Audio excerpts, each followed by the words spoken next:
Hello student, how are you? I am Anil Kumar Saxena. Welcome in my YouTube channel Expert Classics by Anil Saxena.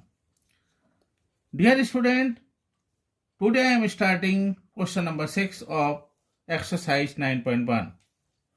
Before starting this video, I want to request you, यदि आप मेरे channel पर नए हैं तो आप channel को जरूर सब्सक्राइब करें। ध्यान रखिए, यदि आप सब्सक्राइब नहीं कर रहे हैं तो कहीं ना कहीं आप मेरे साथ अन्याय कर रहे हैं। चूँकि आप लाइक और शेयर तो कर रहे हैं, लेकिन लाइक और शेयर से काम नहीं है, आपको सब्सक्राइब करना कंपलसरी है।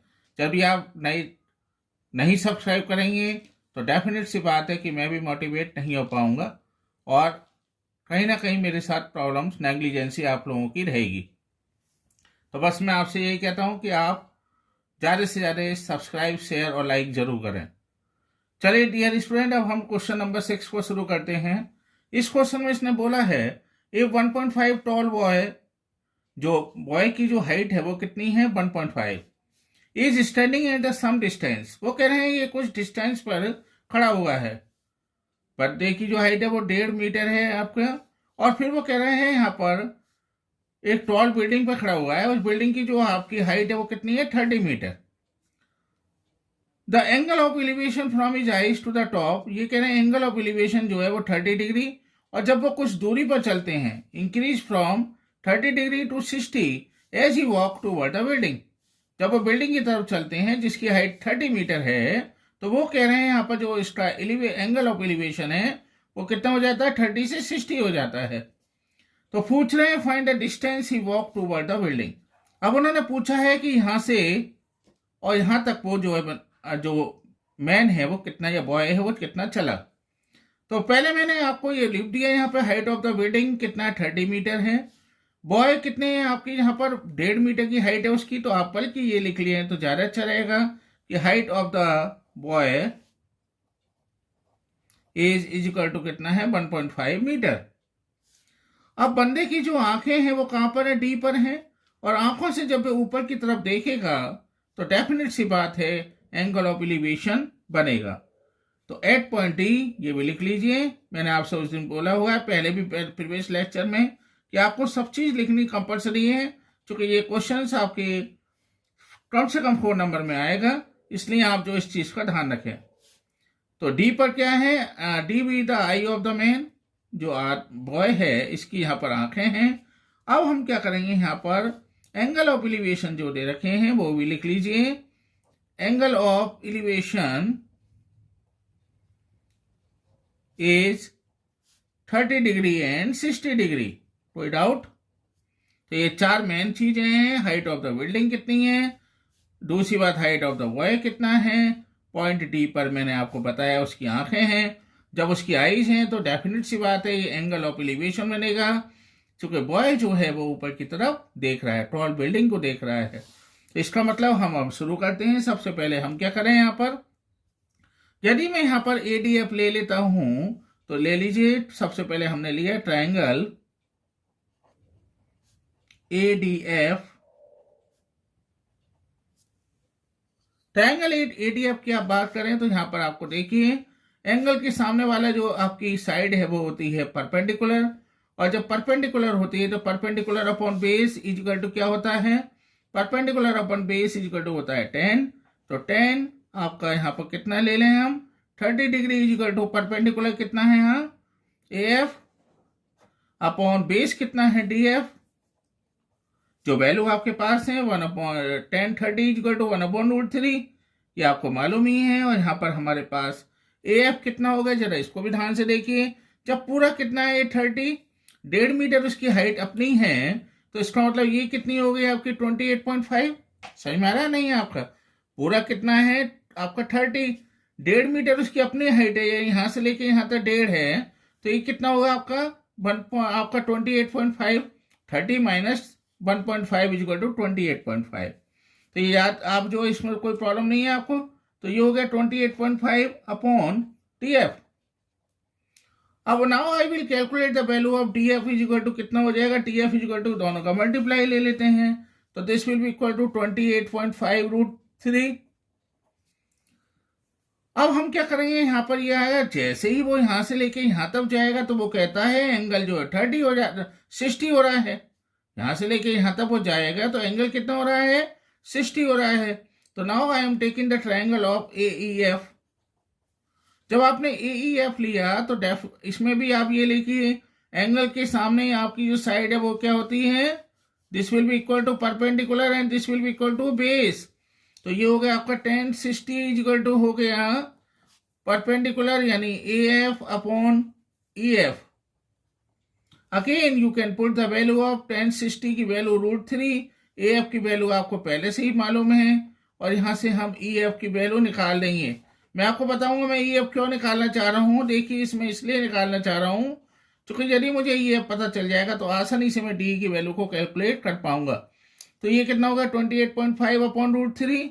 रेशनलाइज कर दीजिए, हैंड टू हैंड रेशनलाइज करने पर ये हो गया √3, और यहाँ आ गया कितना, इसको अभी इतना ही रहने देते हैं, बाद में इस साथ कर लेंगे, ज़्यादा अच्छा रहेगा। अब हमें चाहिए कितना, उसने ये पूछा है कि कितनी दूरी वो चला, तो कितनी दूरी वो चला, तो मेरे पास DF तो मुझे मिल चुका है, यहाँ पर देख रहे हैं आप, DF मुझे मिल चुका है पूरा। इस यदि पूरी डिस्टेंस में से, और यदि मैं ये वाली डिस्टेंस को घटा दूंगा, सब्ट्रैक्ट कर दूं, तो मुझे ये वाली डिस्टेंस मिल जाएगी जो उसने मुझसे पूछा है। तो यहाँ पर मैंने वही करा है यहाँ पर कि DE इज इक्वल टू कितना हो जाएगा, DE is equal to total कितना है आपका DF माइनस कितना ले लें हम EF। समझ में आ रहा है, इसने आपसे यही पूछा है कि यहां से लेके यहां तक ये कितना चला है, उस आदमी ने कितना डिस्टेंस कवर किया है।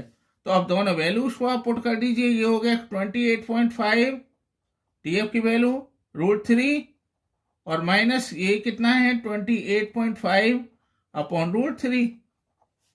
अब इसको आप सिंप्लीफाई कर लीजिए, मैं थोड़ा सा इधर कर लेता हूं इसको, 28.5 √3 माइनस 28.5 अपॉन √3।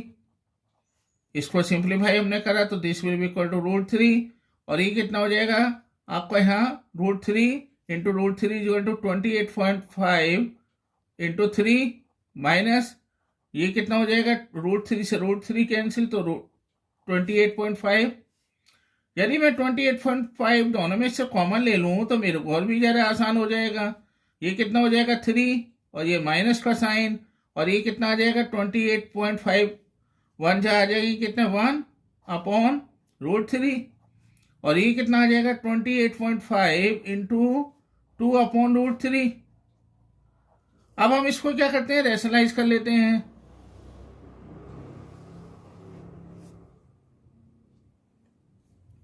अब हम इसको क्या करेंगे, रेशनलाइज कर लेंगे, तो ये हो जाएगा 28.5 अपॉन √3, और ये हो जाएगा आपका कितना √3 का इंटू करा हमने, √3 से डिवीजन कर दिया, तो ये कितना हो गया आपका, यहाँ पर हो गया 57, और √3 हो गया यहाँ पर, और अपॉन √3 इंटू √3 इक्वल टू 3, और ये आप जानते ही हैं 19 3 जा होते हैं 57, and this will be equal to 19 √3। तो हम कह सकते हैं कि शो द मैन वॉक कितना चला वो 19 √3 metre, and this will be the answer. I am solving question number 7. In this question we have given from a point on the ground the angle of the elevation of the bottom and the top of the transmission tower fixed at the top of a 20-meter high building are 45 degree and 60 degree respectively. Find the height of the tower. ये पूछ रहे हैं height of the tower कितनी है, यहाँ पर ये आपसे पूछा है इन्होंने, चूंकि ट्रांसमिशन का जो टावर है वो ये वाला टावर है, और जो बिल्डिंग है आपकी वो ये है। तो सबसे पहले जो हमारी बिल्डिंग का मैंने लिया है यहाँ पर वो मैं लिख लेता हूँ, जो पहले आपसे पूछा है वो आप कंप्लीट कर लीजिए।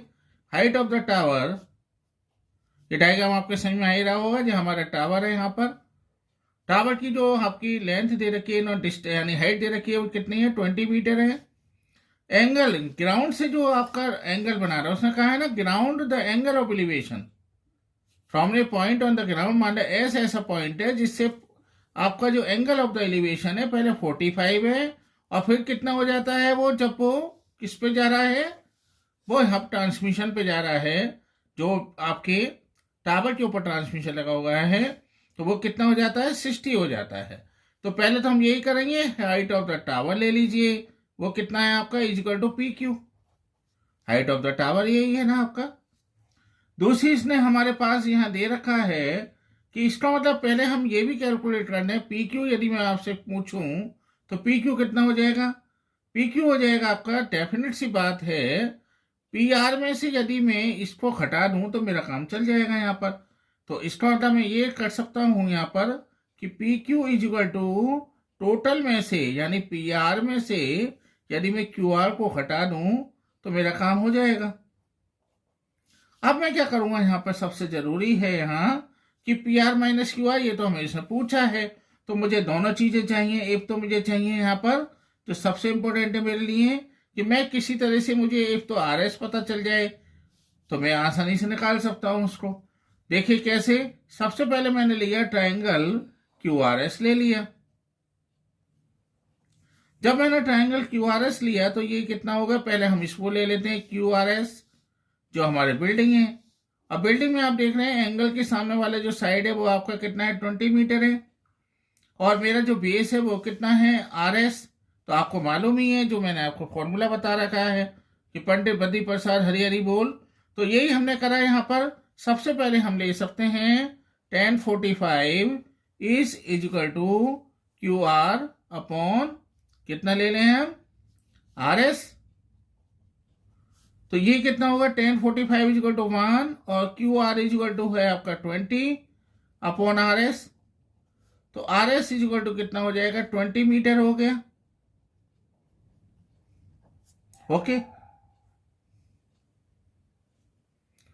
अब डियर स्टूडेंट, मेरे को आर एस मिल चुका है। अब मैं इसमें ये काम कर सकता हूं कि अब दूसरी चीज मैं ये पूरे वाले को ले लेता हूं। तो अब मैंने ले लिया ट्रायंगल पी आर एस ले लेते हैं। अब पी आर एस, तो पी आर एस कितना हो जाएगा, tan 60 है ना एंगल, हमारा एंगल ऑफ एलिवेशन। तो ये कितना है आपका पी आर, ओके। और अपॉन बेस कितना है हमारा आर एस। अब मैं यहां लिख रहा हूं, इसको ध्यान से देखिए। यहां पर हमारा tan 60 इक्वल टू कितना है, √3 P R upon R S कितना है, आर एस 20 हमने अभी निकाला है। तो पी आर इक्वल टू कितना आ गया, 20 √3। समझ में आ रहा नहीं यार आपके, आर एस हमारा निकल चुका है, आर एस का मैं दे रखा है 20 मीटर। tan 60 आपको मालूम ही है कि यहाँ कितना है, √3। तो पी आर हमें मिल गया। तो इसका मतलब जो हमें ये चीज दोनों मिल गई हैं यहाँ पर, तो हाइट ऑफ द टावर कितना हो जाएगा, height of the tower,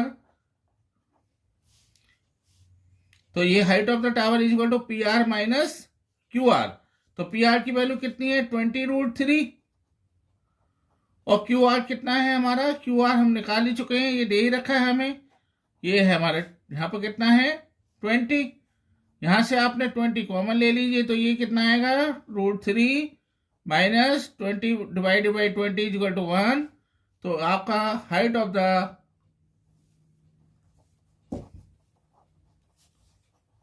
tower is equal to 20 √3 minus 1, and this will be the answer. Dear student, in my view आपको सारे कंसेप्ट क्लियर होंगे। यदि आपको फिर भी कोई डाउट है तो आप मुझसे कमेंट में पूछ सकते हैं। बस मैं अगेन आपसे रिक्वेस्ट करता हूं कि आप मेरे चैनल को लाइक करें, शेयर करें और सब्सक्राइब करें यदि आप मेरे चैनल पर नए हैं। आप लाइक और शेयर तो अच्छा कर रहे हैं, मुझे इस बात की बड़ा प्लेजर है। मैं थैंक यू बोलता हूं आप लोगों को कि आप मेरे चैनल को लाइक कर रहे हैं और साथ में शेयर भी कर रहे होंगे, लेकिन सब्सक्राइब आप नहीं कर रहे हैं। आप यदि नए हैं तो प्लीज़ सब्सक्राइब जरूर करें और साथ में प्रेस बेल आइकन आप करेंगे तो आपको सारे नोटिफिकेशन आपको समय से मिलते रहेंगे। Thank you very much.